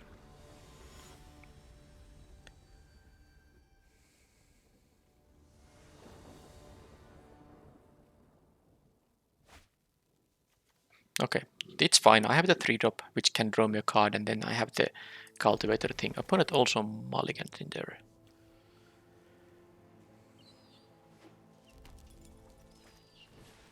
Okay, that Wolf Rider is good, but of course early in the game it doesn't do much, but it's still a 1 mana, you know, somewhat evasive thing. If you play it on turn 1, you will be able to deal a bunch of damage with it. But the 1 power 2-drop isn't that nasty, and I got the Jacob Hogan again.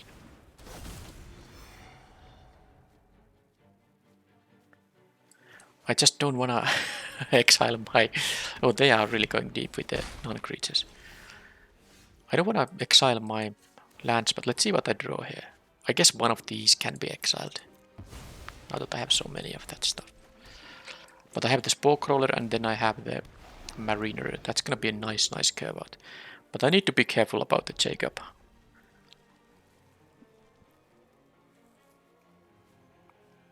I mean, about... I need to be careful about the amount of lands I'm gonna exile with it. Okay, they can do a bunch of damage there. Okay, another one of those. Yeah, that's a lot of damage actually. Pretty good stuff. Don't say you have a third one. Yeah, I need to block the Keswick Wolf Rider.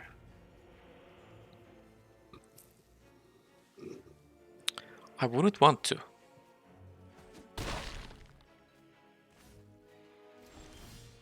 Okay, that's going to help me. So I think I still want to race here because I need to win the game as well.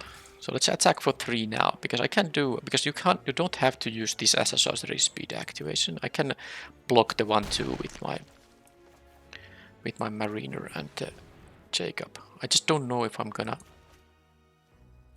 Oh. Okay, fine. So I do need the lands. I think I'm gonna just exile the Massive Might here. It is so good, but I need to get to 6-drop. Because I'm taking here, if they have any more Ancestral Angers here, I mean that would be kinda sick though. Yeah, I mean how did, I mean this specific combination of cards they had. I'm losing to any spell now, because I'm gonna go down to 2. Yeah, the fact they had the Menace guy with 3 Ancestral Angers and 2 Keswick Flame Breathers, that was so insane. And they even had the bounce spell, so even if the Spore Crawler would have been a blocker, they would have still won here. Wow. I mean, it's a good synergy, but that was a lucky draw from them too. That was very lucky. So, how about now? I wish I had one of my bounce spells. That would have been so good there. But anyway, let's just I think use the same deck really. Yeah, let's use the same deck. At least I will be on the draw. But yeah, that was a pretty frustrating curve out from them.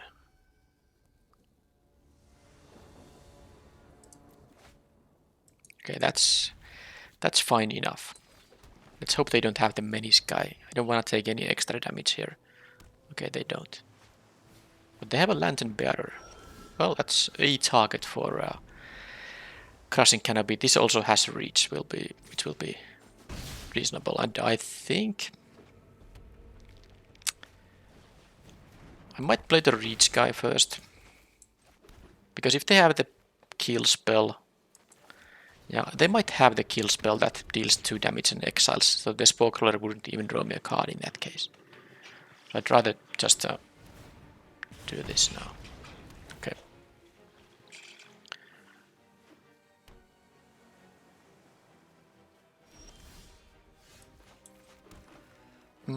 Let's now play the Spore Crawler. They didn't leave a red mana untapped, so maybe they don't have the thing. They have some bounce spells, so even if this pick up some counters, not necessarily gonna be that great. Okay, so now how do I do it?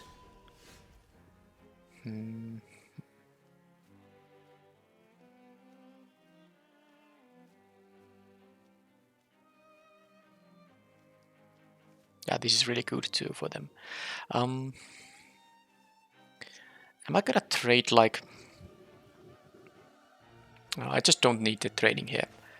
I think what I'm going to do here is play the...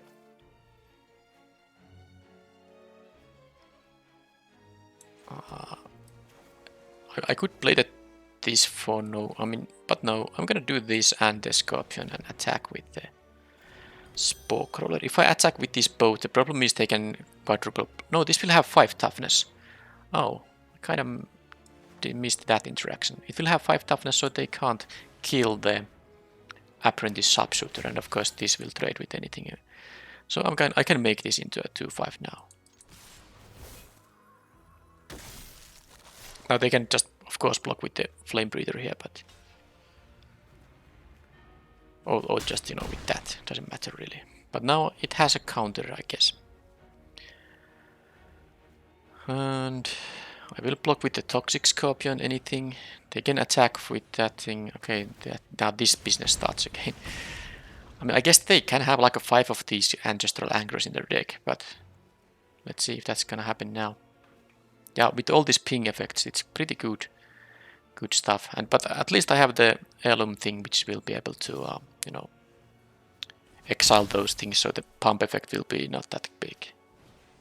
There's the Wolf Rider too. Okay, so what should I do here?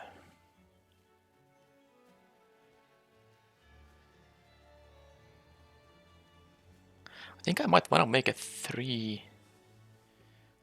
out of this thing. I just don't like the fact they have bounce spells available. But I can draw a card from the Spore Crawler.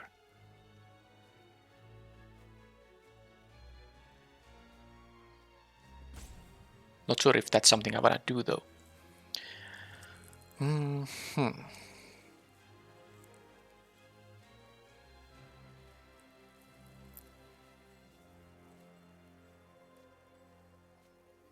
If I draw a land, I might get another land from this thing.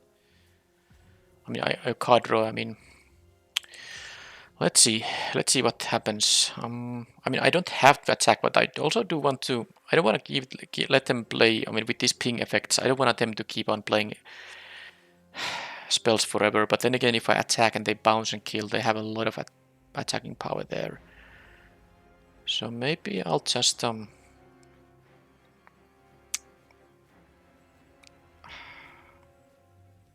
It's actually very tough. I kind of want to draw cards with this thing, but at the same time... Okay, fine. Let's do this. Let's do this. They will eat a crawler and I will draw a card. And if it's a land, I will play this and hope they don't have a syncopate. Okay, now this is easy, because now I get at least one extra draw, unless they do have a syncopate, and that would be horrible. Oh, look at this. They can now bounce, of course, the 8/8, but let's see. Let's see if that happens or not. Okay, more angers. Am I gonna lose to these things again? Do you have a third one of them? Please don't.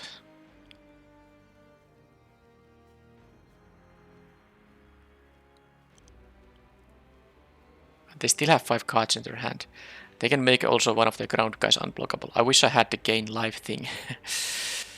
Oh, well, I can still draw one, but I guess the opponent's deck is really good at what it does. But also the problem is that for me that they just draw 4 lands and then all spells after that. I guess they might be playing like 14 lands if they have a lot of these cantrips. It's possible they don't have like a 16. They might have a less than 16 lands in the deck. And they have a lot of these, synergies for the thing. And the Ancestral Anger in multiples with the 1/1 flyers is gonna be also pretty good. So now do they have a bounce spell on the Colossus? They can make this thing unblockable. Oh yes, they do. Look at this. I'm dying here now. I'm taking 7 here. I mean, they had this thing. They had that all. They just had it all.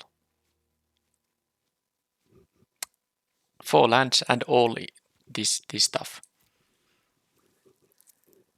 Yeah, I mean, if I didn't attack, but then again, they still have access to all these spells, and these ping effects will continue happening.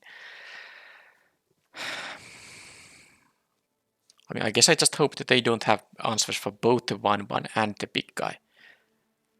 But they had. So now I can do, I mean, it doesn't matter. I can kill this thing, but I'm dying to all these 3 guys, so I can't even, theoretically answer all this stuff that need to be answered. If I had to gain 6 life here, because I would gain 6 from the sharpshooter if I had one of my 6/6s here, that would work, but I don't think I can. No, I can't. They exile this, so I can't even draw a card with this. Not that it would have mattered here. So this is just not gonna work. Yeah, I'm at 1. Both these ping effects will be lethal. They can make an unblockable creature. This has menace. This has flying. That was just, yeah. I don't know. So the problem with this is that if I just never attack, they are at 20 life, and they keep doing stuff with these ping effects.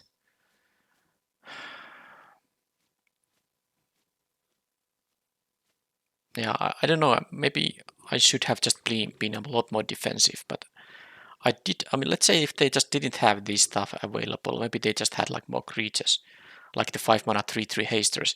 This 8/8 would win them in a couple of turns. So I just had.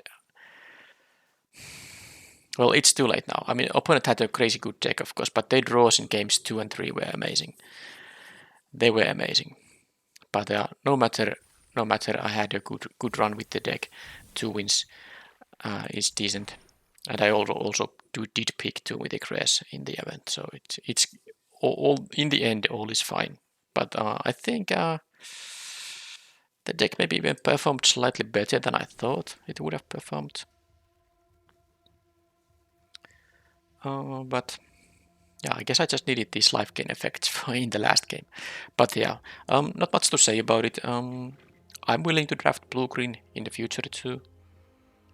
This deck didn't have a lot of blue, but it did have the bounce spells, I guess, of flyers. The flyers were relevant in the games I won. That was really important here. But yep, that is it. Let's claim the prize, and the next part of the video will be the set completion. Set completion status update now after 10 drafts of Crimson WoW. So don't go anywhere if you care about that. So here it is now. I did remove my face camera because it would be blocking some of the information, and I did change my visual presentation a bit from the previous sets. Hopefully this is even better, but at least as good as the earlier ones. So I will quickly go through this. This actually doesn't say the number of drafts I have done. Well, I guess it's in here in the draft ID. It's 10 drafts I have done currently, but it's 5 traditional and 5 premier drafts. As you can see, this says best of 1, but it means premier. I will never play quick drafts, even though it will be available. At least it currently is. Well, the results are pretty good. 4 2 winners and 1 3 winner from the traditional draft, which is always great when you get at least 2 wins, because the 0 and 1 win rewards, they just cost you 1500 gems. And then very weird set of premier drafts. Of course, very good set, because out of the 5 drafts I have gotten 3 times 7 wins, but then the rest 2 are only 2 wins. So even though this also shows that how tough the premier draft is whenever you get less than 3 wins, because even though 60% of my drafts have been the perfect result, I'm still down 400 gems. I maybe hopped down a bit here, but I guess you can see the match win rates here. Don't need to talk about these any further. You see them here. But even with this amount of best results, I'm still down 400 gems because you still only net like it is 700 gems, I think, that you net from 7 win results, and then the 2 win result, for example, loses you 1250 gems. So it's just impossible to try to cover the bad results with the good results, because of course when I draft a set more, I will have more of these less than 2 win results than I have these 7 win results. So that's why going infinite in premier drafts, for instance, is gonna be hard, because you just when you get sub 3 win results, it's gonna be tough to catch up with prize gems from the better results. All right, but here it is anyway.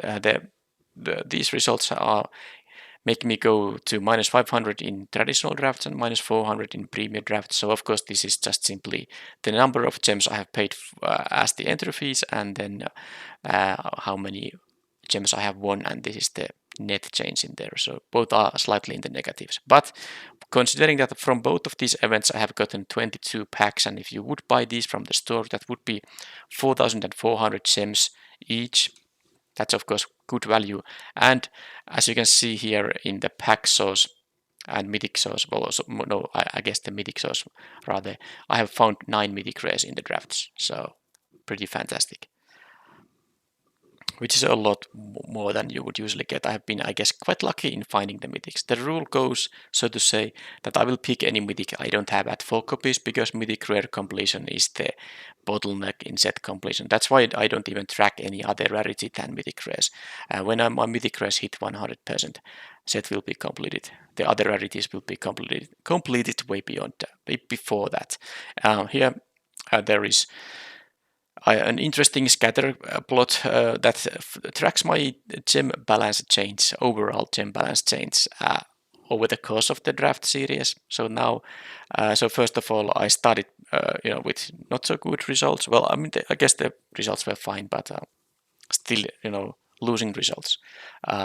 So I went down to minus 200, a bit over minus 2,000 gems, but then I got my streak of good drafts and I got to the net positives for a while here, and then I lost a couple of times, won a bit, and then went down a bit. So currently this is the total gem change from the events, which is at minus 900. But of course, I have won 44 packs and found 9 mythics in the in the draft. So that's, I mean, I have only paid 900 gems for that, so that's pretty great. These tables show the other sources from where my packs have come, and the other mythics too. And here, how do I get to this 21.3% mythic completion? Well, first of all, my total packs, if I would open those, I would get on average 7 mythic rares based on these odds I put here. These are just known information. So if I don't get lucky or unlucky, I would get 7 mythics from these packs. And then I can add them to the total mythics I currently have in my collection. And that would mean that my estimated mythic count currently would be at 17 if I opened my packs. And of course the set has 20 mythic rares. 4 times that is 80, so the full mythic completion. And this is simply 17 out of 80, which is 21.3% my mythic completion progress currently. So I won't be opening any packs before I get to 100 mythic completion. So that's it for this status update. This was the first one from Crimson WoW. I will have my second one after 20 drafts, and I will play some sealed. In the meanwhile, I will add them somehow to this report. I don't know how exactly, but I don't think I'm gonna make any kind of bar graphs because I will have only a few sealed events. Maybe I'll just have these kind of boxes showing the how many gems I paid for them and how many packs and mythics I got, or something like that. Anyway, I will see you in the next video, which will be a premier draft. Thank you for watching, and bye bye.